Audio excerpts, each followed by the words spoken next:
ఎగువ మహారాష్ట్ర ప్రాంతంలో కురుస్తున్న భారీ వర్షాల కారణంగా గోదావరి నది పోటెత్తుతున్నాయి. విష్ణుపురి, మలేగావ్, బాబ్లీ ప్రాజెక్టులతో పాటు గోదావరి, మంజీరా నదులు ఉప్పొంగడంతో శ్రీరామ్ సాగర్ ప్రాజెక్టుకు నీటి ప్రవాహం పెరిగింది. బ్రిడ్జి పై నుంచి నీరు ప్రవహిస్తుండటంతో మహారాష్ట్రకు రాకపోకలను నిలిపివేశారు. నిజామాబాద్ నగరపాలక సంస్థ పారిశుద్ధ్య పనులపై ప్రత్యేక దృష్టి సారించింది.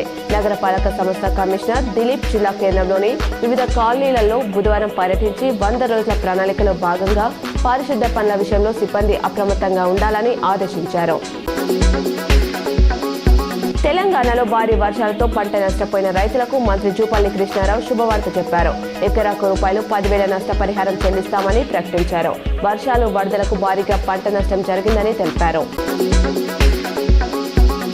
నిజామాబాద్ జిల్లా రూరల్ సిరికొండ మండలం కొండూరు గ్రామంలో మంగళవారం ఉదయం టీ పెట్టే సమయంలో సిలిండర్ గ్యాస్ లీక్ అయి మంటలు చెలరేగాయి. ఈ ప్రమాదంలో సుంకంటి విజయ్కు చెందిన ఇల్లు పూర్తిగా దగ్ధమై సుమారు ₹4 లక్షల ఆస్తి నష్టం సంభవించినట్లు సమాచారం.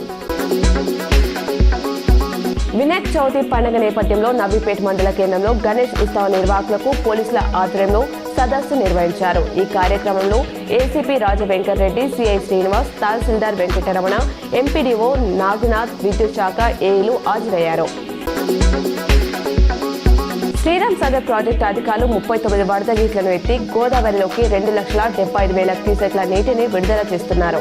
ప్రాజెక్టులోకి 1,70,000 క్యూసెక్ల వరద చేరడంతో 38 గేట్ల ద్వారా 1,73,000 క్యూసెక్ల నీటిని విడుదల చేసినట్లు ఈ చక్రపాణి తెలిపారు.